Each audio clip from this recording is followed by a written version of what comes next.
여러분은 뉴질랜드에 대해서 얼마나 아시나요? 저는 뉴질랜드 가기 전에 뉴질랜드가 어디 붙어 있는지도 몰랐습니다. 가고 나서야 안 건데, 세상에서 가장 남극과 가까이 있는 나라더라고요. 그래서 늘상 남극에서 불어오는 바람이 불어요. 특별히 제가 살고 있는 웰링턴은 별명 자체가 윈디 웰링턴입니다. 바람이 많은 도시 웰링턴이란 뜻이에요. 한여름이 이제 우리로 겨울이죠. 여기에서 겨울 11월, 12월, 1월이 그곳은 가장 따뜻한 기간이에요. 그래서 너무 사람들이 거의 헐벗다시피 해서 나와서 햇살을 쬐고 하는데, 그러다가 갑자기 남풍이 한번 불면 겨울이 돼요. 바람 자체가 남극 바람이 불거든요. 그야말로 여러분들이 생각하는 한여름에 에어컨 쐬신다라고 느끼시면 되는 거예요.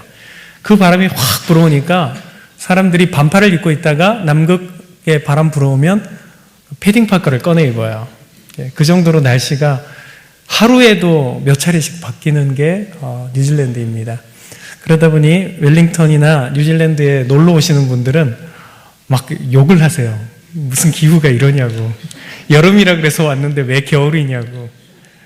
그래서 혹시라도 웰링턴이든 뉴질랜드든 여행을 오실 계획이 있으시면 왜 우리 가을에 입는 가벼운 패딩 파카 있잖아요. 그런 거를 하나 꼭 준비해 오시면 참 좋습니다. 어떤 분들은 그 나라 여름에도 두꺼운 패딩 파카를 입고 다니세요. 햇살을 막기 위해서. 여러 가지 모습으로 뉴질랜드는 한국이랑 많이 다릅니다. 뉴질랜드 하면 떠오르는 게 여러분에게는 뭐가 있을까요? 네, 양이요. 양이 얼마나 많으냐 그러면 인구의 5배에서 10배까지 많습니다. 그러니까 인구가 우리나라의 10분의 1밖에 안 되거든요. 그런데 양은 우리나라 인구수만큼 있다라는 뜻이에요. 지금은 많이 줄어들어서 한 2,500만 마리 정도 된다라고 하는데, 인구가 500만이 안 되니까 엄청 많은 거죠. 소도 한 1,000만 마리 정도 있습니다. 그러다 보니까 이거는 사람이 사는 나라가 아니라 소와 양이 사는 나라라고 말해요. 그리고 인간들은 그것들을 먹이기 위해서 일하는 거죠. 어쩌면 뉴질랜드에 오셔서 관광을 하시는 분들은 제일 먼저 보시는 것이 뉴질랜드 하늘일 거예요. 오클랜드 공항에 딱 내리면 하늘을 먼저 딱 보는데, 정말로 한국의 가을의 청명한 하늘이 그냥 평상시의 하늘이에요. 너무 예뻐요. 근데 예쁘기만 해요. 하늘이 정말로 파란데, 그 파란 하늘이 남극의 오존층이 뚫려 있거든요. 왜 북극과 남극 쪽에 오존층 파괴가 심각하다 그러잖아요. 그 피해를 가장 많이 보는 나라가 뉴질랜드입니다. 그러다 보니까 여름에 햇살이 너무 좋아요. 선탠 하러 나가요. 나갔다가는 큰일 납니다. 1시간만 선블럭을 하지 않고 선크림 바르지 않고 밖에서 햇살을 쬐면요, 다 탑니다. 멀겋게 익어버립니다. 그나마 우리 동양인들은 피부가 좀 좋은 편이에요. 멀겋게 익었다가 또 풀리면 또 깨끗해지는데, 서양 사람들은 그렇게 멀겋게 익었다가 타버리면 피부암이 생겨요. 그래서 뉴질랜드 정부에서 건강보험료로 가장 많이 나가는 게 뭐냐? 그럼 피부암이 1등이에요. 언제나. 그러니까 뉴질랜드에 오실 때는 선크림을 한국에서 파는 그런 걸로 사오시면 안 돼요. 거기서는 그게 블럭이 되지 않아요. 그래서 아주 진한 거, 플러스 50 정도 이상 되는 거를 사셔야지 블럭이 됩니다. 그렇게 날씨에 대한 부분들도 있고요. 그렇다 보니까 그 햇살이 너무 강해서 젊은 사람들 후드티 많이 입잖아요. 그 후드티에 검정색 면으로 된 옷을 한 해 정도만 입으면 그 검정색 옷이 보라색으로 바뀌어요. 그래서 그 정도로 햇살이 센 나라입니다. 그리고 많은 분들이 아까 소와 양을 이야기를 했는데, 관광객만 소와 양을 좋아해요. 현지인들은 별로 안 좋아합니다. 왜 그런 거 하니? 자동차를 타고 어디든 나가면 그냥 소와 양이 보여요. 관광객들이 제일 많이 하는 얘기가 그거거든요. 와, 평화로워 보인다 그래요. 그런데 1시간을 가도 똑같고 2시간을 가도 똑같고 3시간, 4시간을 가도 똑같은 모양이 나오면 그 다음엔 어떡하게요? 보기 싫어. 그렇게 오클랜드에서 한 자동차로 10시간, 11시간을 달리면 제가 살고 있는 웰링턴이 나와요. 그래서 차로는 거의 이동을 안 하고요. 비행기로 이동을 하게 되는데, 현지인들은 그렇게 말합니다. 우리 교민들은 산에 있는 양떼들이나 소떼들을 보면 저 구데기 떼들 그렇게 얘기를 해요. 그 산에서 양은 흰색이 아닙니다. 그거 아셔야 됩니다. 양털은 흰색이 아니에요. 누래요. 표백을 식혔을 때 하얗게 되는 겁니다. 그 누런 양떼들이 산 위에서 꼬물꼬물꼬물 기어다니는 모습을 보면 진짜로 구데기떼처럼 보여요. 그런 모습들이 있고요. 또 한편으로는 그런 좋은 하늘, 또 좋은 공기, 평화로운 모습들을 기억하시는 분들도 많이 있는데, 실제로 처음 뉴질랜드나 남반구에 내려오시면 우리와 사는 모습과 정반대되는 모습을 보고 좀 놀라시는 분들이 계세요. 그게 무엇인가 하니, 첫 번째로는 공항에 딱 내리면 차가 왼쪽으로 다니는 모습을 보고 되게 놀라세요. 운전대가 그곳은 오른쪽에 있습니다. 그러다 보니까 차가 우리와는 정반대로 달리는데, 이게 영국의 지배를 받았던 나라들의 모습이 그렇거든요. 그래서 일본도 영국 제도를 그대로 갖고 왔기 때문에 차가 왼쪽으로 달리는 거예요. 근데 그 가운데서 이제 공항에서 관광객들이 차를 탁 내려가지고, 그 나라는 사람이 많지 않고 이게 도로도 좁다 보니까 무단횡단을 많이 하거든요. 경찰도 잡지를 않아요. 근데 무단횡단을 할 때 여러분은 어떻게 보세요? 이 나라는 안 됩니다. 우리나라에서는 무단횡단 하시면 안 돼요. 근데 횡단보도를 건넜을 때 어떻게 보세요? 왼쪽을 보고 오른쪽을 보고 이렇게 건너시죠. 근데 뉴질랜드에서는 반대로 해야 돼요. 오른쪽을 보고 왼쪽을 보고 다시 한번 오른쪽을 보고 건너야 돼요. 초등학교 1학년 들어가면 제일 먼저 가르치는 게 이거예요.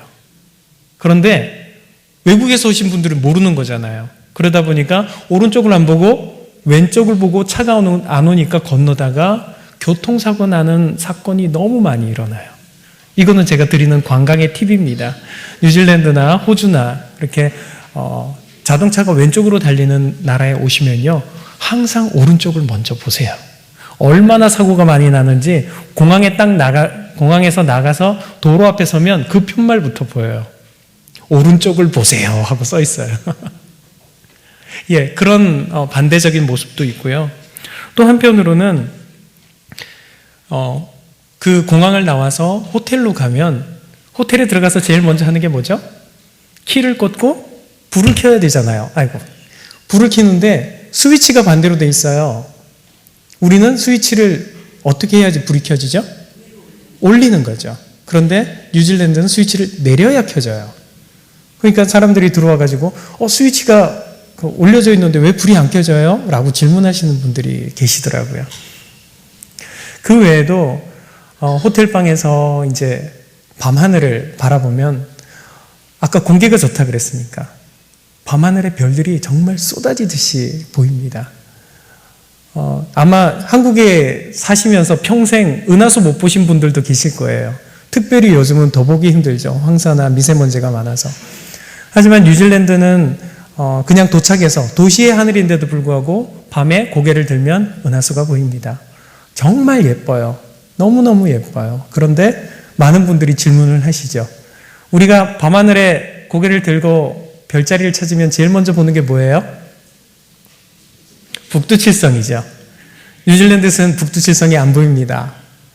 북반구에서만 보이는 게 북두칠성이에요. 그래서 남반구에 오시면 남십자성이라고 하는 별자리를 보실 수 있어요. 십자가 모양으로 생긴 별인데, 그게 이제 호주나 뉴질랜드의 국기에도 새겨져 있거든요. 그래서 뉴질랜드 남반구에 내려오셔서 왜 북두칠성이 안 보여요? 그러면 이제 좀 꾸지람을 듣습니다. 그런 것도 있고요. 또 한편으로는 이제 세수를 하거나 용변을 본 다음에 물을 내리면 물이 이렇게 꼴꼴꼴 내려가면서 소용돌이가 치잖아요. 그거 어느 쪽으로 소용돌이 치는지 보신 적 있으세요? 오른쪽이요? 예, 북반구에서는 왼쪽으로 돌아갑니다. 시계 반대 방향으로 돌아가요. 그런데 남반구로 내려오면요, 시계 방향으로 돌아가요. 이게 지구의 자전 때문에 그런 거거든요. 그러니까 북반구에 있는 사람들이 바라보는 땅과 남반구에서 바라보는 땅의 그 방향성이 틀리기 때문에 물이 돌아가는 게 반대로 되는 거예요. 그래서 뉴질랜드에 오시면 해가 서쪽에서 뜨는 것을 볼 수 있습니다. 농담입니다. 해는 항상 동쪽에서 뜨는 거예요. 이게 남반구에 처음 오신 분들한테 제일 많이 놀리는 농담이에요. 네, 이렇듯 여러 가지 모습으로 뉴질랜드는 북반구에 사는 우리들과는 전혀 다른 모습의 그런 삶의 모습을 가지고 있습니다. 그런데 반대로 이 반대되는 모습이 우리에게 그냥 이렇게 웃고 넘기는 좋은 이야기거리, 농담거리만 되면 좋을 텐데 이 반대되는 모습 때문에 서로가 서로에게 상처를 주는 경우가 있어요. 아마 우리의 삶 속에서도 그럴 것 같아요. 나와 다른 삶을 사는 사람들과의 관계 속에서 이루어지는 반대되는 모습으로 인한 상처, 아픔, 시기와 질투, 그리고 어떤 어려움들 말이죠. 우리의 삶 속에 공산주의와 민주주의의 구별은 언제 들어왔을까요? 자유경제와 사회주의의 문화는 언제 들어왔을까요? 왜 우리는 그런 것들 때문에 서로 다투죠? 왜 우리는 그런 것들로 인하여 서로에게 상처를 주는 것이죠? 양반과 천민, 귀족과 하층민, 왜 우리는 언제부터 그런 서로 다름으로 인하여 서로에게 힘든 존재들을 만들어 가고 있을까요? 그 역사를 거슬러 올라가 보면요, 저는 이 성경에 나오는 가인과 아벨에서부터 시작되었다라는 생각을 해보게 되었습니다. 실제로 역사학자들이 서양의 문화와 동양의 문화를 구분할 때 제일 많이 이야기하는 것 중에 하나가요, 목축의 문화와 농경의 문화를 이야기를 합니다. 서양 사람들은 소와 양을 참 많이 키웠어요. 오랜 시간 동안요. 그러다 보니까 이 목축의 문화 속에서는요, 언제나 사람들이 그 양떼들을 끌고 소떼들을 끌고 목초지와 물을 찾아다녀야 돼요. 그러면 그 목초지를 찾아다니는 가운데 적을 만날 수도 있잖아요. 목초지를 서로 차지하겠다고 싸울 수도 있는 거잖아요. 그렇기 때문에 서양의 역사는 전쟁의 역사가 그렇게 심한 거예요. 식민지를 차지하듯 목초지를 차지해야만 그들이 살 수 있는 것이죠. 그런데 목초지를 차지하기 위해서 양떼를 끌고 가는데 많은 인원이 필요하지 않아요. 정말 보면요, 뉴질랜드에서도 양떼들이 풀밭에서 산 등성이에서 먹고 있는데 그 양치는 사람은 볼 수가 없어요. 그런데 저녁에 어떤 한 사람이 딸랑딸랑 하면서 나오면 양이 알아서 그 소리를 듣고 찾아와요. 진짜로 목자의 소리를 듣고 양떼가 찾아오는 것을 눈으로 볼 수 있는 거죠. 그러니까 사람이 많이 필요하지 않으니까 그 속에서는, 서양의 문화 속에서는 개인주의와 가족 중심주의가 발달하게 된 거죠. 반대로 동양의 농경 문화는 어떤가요? 농사를 지으려면 돌아다니는 것이 아니라 한 곳에 정착해야 돼요. 그리고 그 정착한 사람들이 힘을 모아서 정말 씨 뿌리고 논밭을 갈고 거두어들이는 그 힘든 노동을 해야 되는 거죠. 그래서 사람들이 많이 필요해요. 그래서 자식을 많이 낳고 한 곳에서 터를 잡고 큰 공동체를 이루며 살아가게 된 것이죠. 그래서 서양에서의 개인주의가 발달했다라고 한다면 동양에서는 집단주의가 발달하게 된 것입니다. 이것은 누가 맞다, 누가 틀리다의 문제가 아니에요. 그냥 서로 다른 문화를 가지고 있다라는 거예요. 근데 그 속에서 누군가에 대해서 시기하고 질투하고 내가 저 사람보다 더 많이 벌고 저 사람보다 더 나은 삶을 살고 싶다라고 하는 그런 욕심의 마음을 품는 순간에 우리는 서로가 서로에게 상처가 되고 아픔을 갖게 된다라는 것이죠. 아담과 하와가 하나님 앞에 순종하지 못함으로 선악과를 따먹고 에덴 동산에서 쫓겨났어요. 그리고 그들은 그곳에서 가인과 아벨을 낳게 되었죠. 가인과 아벨이 자라면서 가인은 농사 짓는 사람, 아벨은 양을 치는 사람이 되었습니다. 그러는 가운데 두 사람의 모습이 달라지기 시작했어요. 그 달라진 가운데 한 사람이 한 사람에 대해서 내가 저보다 더 낫고 싶다라고 하는 그런 마음을 품게 된 것이죠. 그게 누구였나요? 가인이었죠. 똑같이 하나님 앞에 제물을 드리고 제사를 드리는데 가인도 자기가 거둬들인 곡식을 가지고 하나님 앞에 제사를 드렸고 아벨도 자기가 기른 양의 새끼를 가지고 첫 열매로 하나님 앞에 제사를 드렸어요. 그런데 하나님께서 가인의 제사는 받지 않으시고 아벨의 제사만 받으셨습니다. 그 모습에 가인이 어떻게 했나요? 마음에 분을 품고 동생을 때려 죽입니다. 왜 그랬을까요? 왜 그래야만 했을까요? 왜 사랑하는 동생을 마음에 분을 품어서 때려 죽여야만 했을까요? 히브리서 11장 4절에 보면 이렇게 말씀하고 있습니다. 믿음으로 아벨은 가인보다 더 나은 제사를 하나님께 드림으로 의로운 자라 하시는 증거를 얻었으니 하나님이 그 예물에 대하여 증언하심이라. 그가 죽었으나 그 믿음으로써 지금도 말하느니라. 분명히 성경은 아벨이 가인보다 나은 제사를 드렸다라고 말합니다. 그런데 아무리 성경을 읽어봐도 가인이 어떤 제사를 드렸기에 하나님이 받지 않으셨을까라고 하는 말은 나오지 않아요. 단지 우리가 유추할 수 있는 것은 중요한 것이 제사가 아니라 그 제사를 드리는 사람의 마음이라고 하는 것입니다. 하나님 앞에 어떠한 마음을 가지고 제사를 드렸는가. 그래서 오늘 우리가 읽은 본문에서도 아벨과 그 제사는 받으셨지만 가인과 그 제사는 받지 않으셨다라고 하는 표현이 나오는 것입니다. 그러면 사랑하는 성도 여러분, 어떻게 해서 그 죄가 우리 속에 들어오게 되었을까요? 성경에서 죄라는 단어가 언제 처음 나오는지 아십니까? 우리는 그냥 막연하게 생각해요. 아담과 하와가 하나님 말씀에 순종하지 못하고 선악과를 따먹은 그때 죄가 들어온 거지 라고 이야기를 해요. 맞아요. 그 아담과 하와는 하나님 앞에서의 불순종의 죄를 지었습니다. 그런데 성경에 그때에는 죄라는 단어가 나오지 않아요. 죄라는 단어가 처음 우리 성경에 명시되어서 나오는 것은 오늘 본문의 말씀입니다. 7절의 말씀을 제가 한번 읽어볼게요. 선을 행하지 아니하면 죄가 문에 엎드려 있느니라. 죄가 너를 원하나 너는 죄를 다스릴지니라. 여기에 처음으로 죄라는 단어가 나오는 거예요. 그러면 이 죄라는 단어의 뜻이 뭘까요?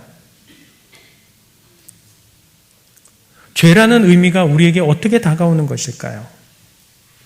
아담과 하와의 하나님의 명령을 따르지 않으므로 선악과를 따먹은 것에 대해서 표현하는 것이 아니라 가인이 동생에 대하여 시기와 질투하는 마음으로 동생에 대해 또한 하나님에 대해 분을 품음으로써 그것을 밖으로 표출해내는 것, 그것을 죄라고 명시하고 있다는 것입니다.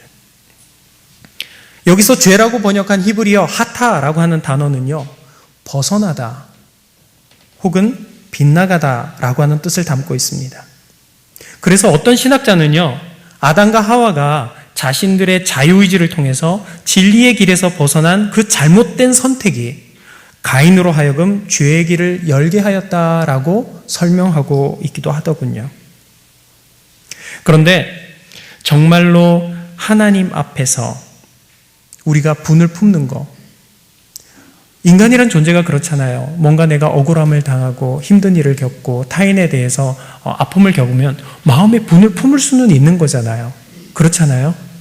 그런데 그 분을 밖으로 드러내는 순간 그것이 바로 죄가 된다라고 하는 것입니다.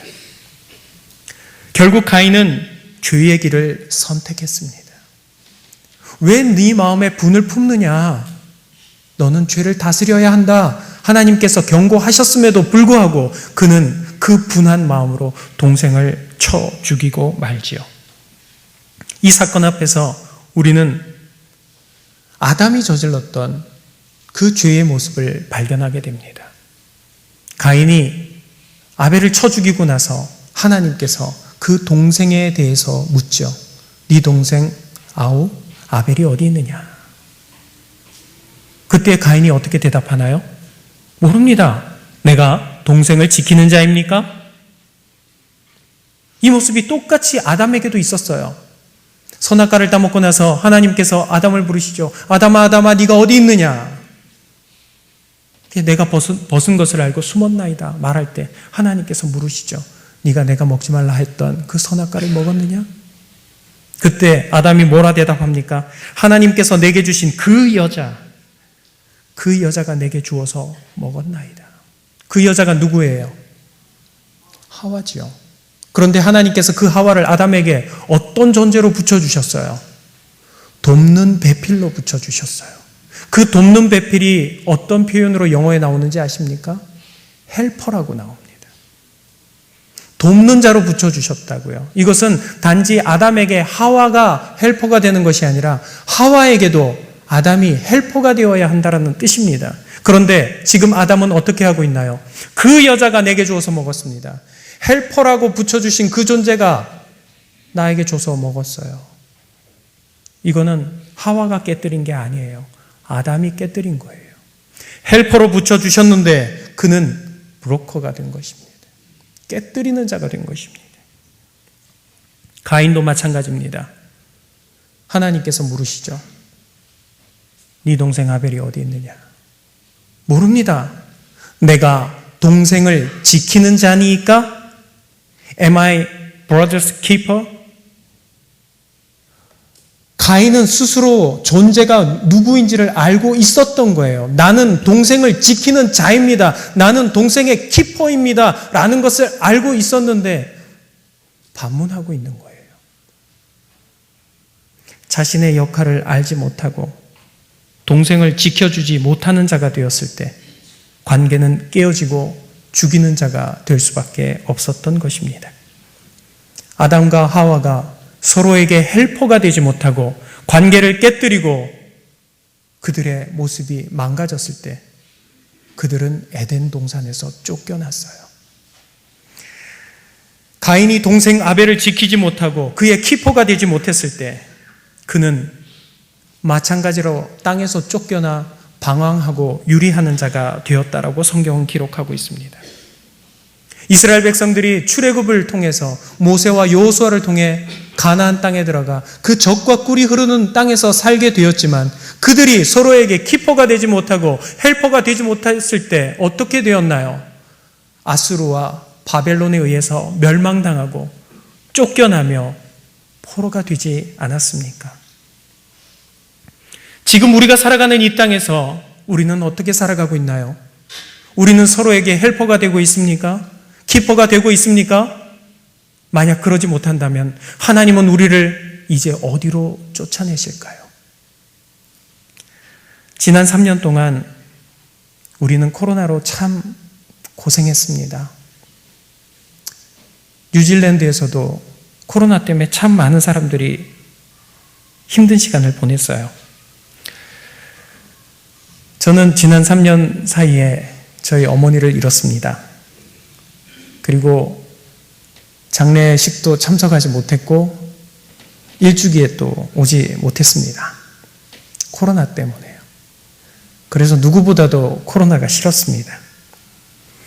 이번에도 못 오는 거였는데 아내가 그래도 한번 가야 되지 않겠느냐고, 아버지께서 너무 힘들어 하셔서 많이 지쳐 계셔서 아내가 등 떠밀어서 올 수 있는 기회를 얻었습니다. 코로나 기간 동안 서로에게 헬퍼가 되었습니까? 서로에게 키퍼가 되셨나요? 나만 안 걸리면 돼. 나만 괜찮으면 돼. 너네 모이지 말랬는데 왜 모여? 라고 하며 손가락질하고 정죄하며 우리는 관계를 깨뜨리며 시간을 보내지는 않았나요? 웰링턴에서 저는 몇 안 되는 교인들과 함께 교회를 이루어가고 있습니다. 그런데 그 교인들도 코로나에 걸리더라고요.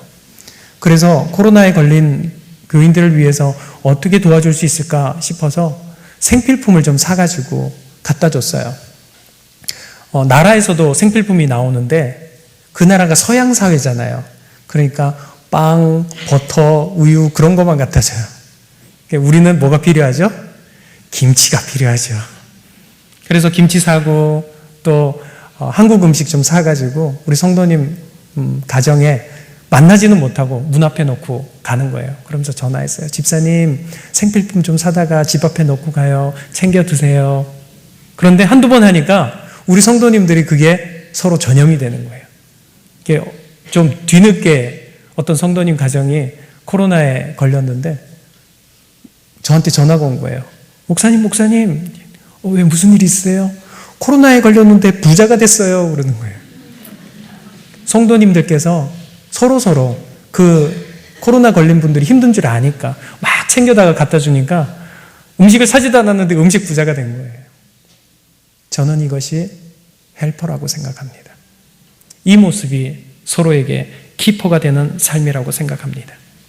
나의 삶의 바쁨으로 인해서, 나의 삶의 여유 없음으로 인해서 뭔가 특별한 일은 할 수 없을지라도 내 주변에 고통당하는 이들에게, 아픔을 당하는 이들에게 손 내밀 수 있는 마음이 있다면 우리는 헬퍼가 될 수 있습니다. 우리는 키퍼가 될 수 있는 것입니다. 저와 여러분의 삶이 우리 주변에 있는 이웃들과 형제 자매들에게 키퍼요, 헬퍼의 삶을 살아가실 수 있기를 주님의 이름으로 축복합니다. 그러면 우리는 어떻게 그 헬퍼와 키퍼의 삶을 회복할 수 있을까요? 하버드 대학 출신의 서울대 종교학과 출신인 배철원 교수님이 구약 성경을 재해석한 신의 위대한 질문이라고 하는 책에 이러한 글이 나옵니다.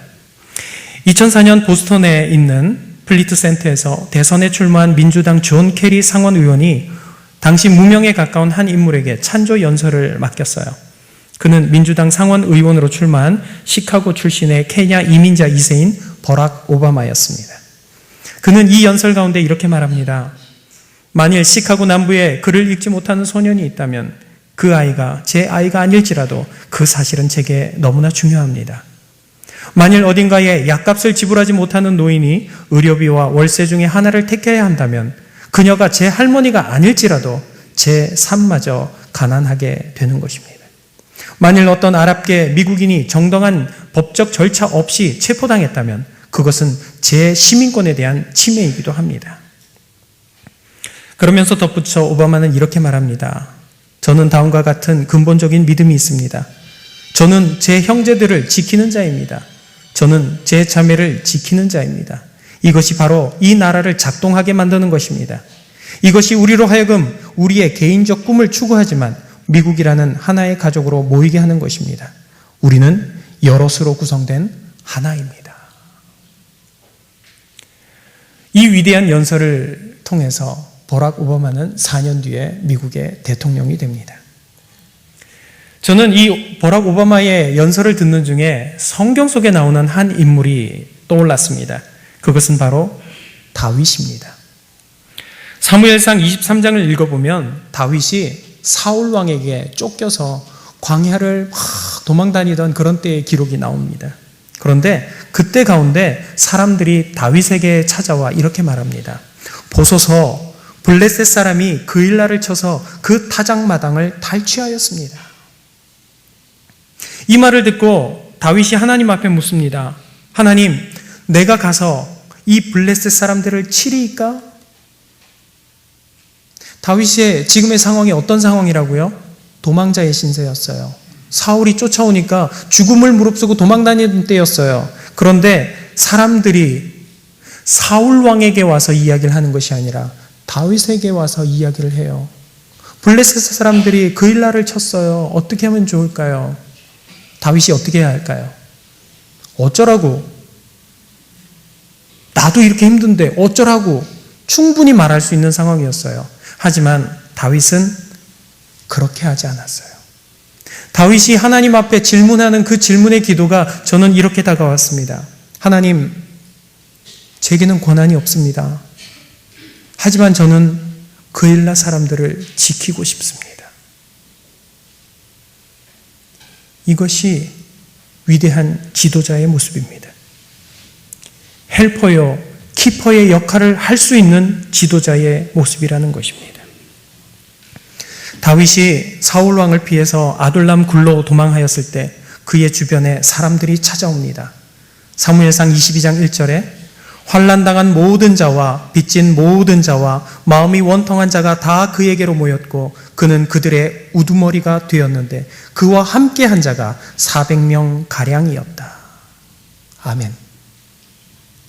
지도자의 모습은 지금 나의 상황이 어떤지가 중요한 것이 아니라 나와 함께한 자를 내가 지킬 수 있는가, 나와 함께한 자를 내가 도울 수 있는가를 생각하는 사람이 지도자가 되어야 한다라는 것입니다. 지금 당장 내 일이 아닐지라도 그것이 나의 이웃, 나와 함께한 자의 일이라고 한다면 그 일에 대해서 내가 책임지려고 하는 마음, 우리 믿음의 성도들이 이 코로나의 상황 속에서 그러한 마음을 품을 수 있는 자들이 될 수 있기를 주님의 이름으로 축복합니다. 하나님 앞에 내가 예배 드리는데 하나님께서 이 예배를 받으실까? 다른 사람이 드리는 예배를 받으시면 어떡하지?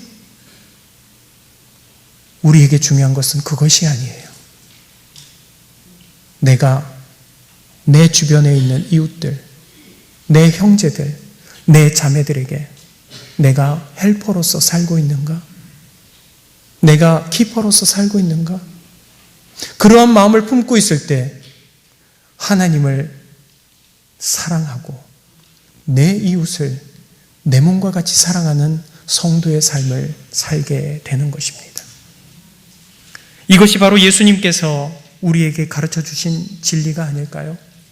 바리새인들이 그토록 율법을 강조하며 안식일의 구덩이에 자기의 짐승이 빠졌는데도 불구하고 끄집어내지 못합니다. 율법을 지켜야 하니까. 내 사랑하는 가족들과 형제 자매들이 고통을 당하고 있는데 안식일이라고 하는 이유로 그들에게 도움의 손길을 내밀지 못합니다. 왜요? 율법을 지켜야 하기 때문에. 하지만 예수님께서는 그런 모습에 대해서 다른 이야기를 하신 거예요. 여로보암 2세 때 북이스라엘에서 선지자로서 하나님의 말씀을 선포했던 아모스 선지자가 당시 제사에만 집중하고 있던, 그래서 삶의 모습은 전혀 그렇지 못했던 이스라엘을 향해서 질책하는 말씀이 있습니다. 아모스 5장 21절 이하에 내가 너희 절기를 미워하여 멸시하며 너희 성회들을 기뻐하지 아니하나니 너희가 내게 번제나 소제를 드릴지라도 내가 받지 아니할 것이요 너희 살진 희생의 화목제도 내가 돌아보지 아니하리라. 내 노래소리를 내 앞에서 그칠지어다. 내 비파소리도 내가 듣지 아니하리라. 오직 공법을 물같이 정의를 하수같이 흘릴지로다. 사랑하는 성도 여러분, 우리의 예배가 거절당한 가인의 제사와 같이 되지 않기를 축복합니다. 정말로 그 마음과 헌신을 통하여 하나님 앞에 드려진 예배, 그래서 내 이웃을 사랑하고 내 이웃에게 손 내밀 수 있는 아벨과 그 제사를 드림처럼 우리의 예배가 하나님 앞에 상달되어지는 예배가 될 수 있기를 주님의 이름으로 축복합니다. 예수님께서는 율법을 지키기 위해서 그것을 하지 못하는 바리새인들을 향해 질책하시며 새로운 계명을 우리에게 주셨습니다. 요한복음 13장 34절에 새 계명을 너희에게 주노니 서로 사랑하라. 내가 너희를 사랑한 것 같이 너희도 서로 사랑하라. 너희가 서로 사랑하면 이로써 모든 사람들이 너희가 내 제자인 줄 알리라. 아멘. 종교적인 율법으로서 또 종교적인 제의로서 하나님 앞에 예배를 드림으로 내 할 일을 끝냈다 말하지 않는 우리가 되길 원합니다. 내 삶 속에서 내가 어떻게 내 삶을 통하여 하나님의 나라를 만들어 갈 수 있을까? 그것은 바로 내 이웃에게 헬퍼로서, 키퍼로서 온전히 살아갈 수 있을 때 가능한 것입니다. 사랑하는 성도 여러분, 이제 우리가 그 길을 따르기를 원합니다.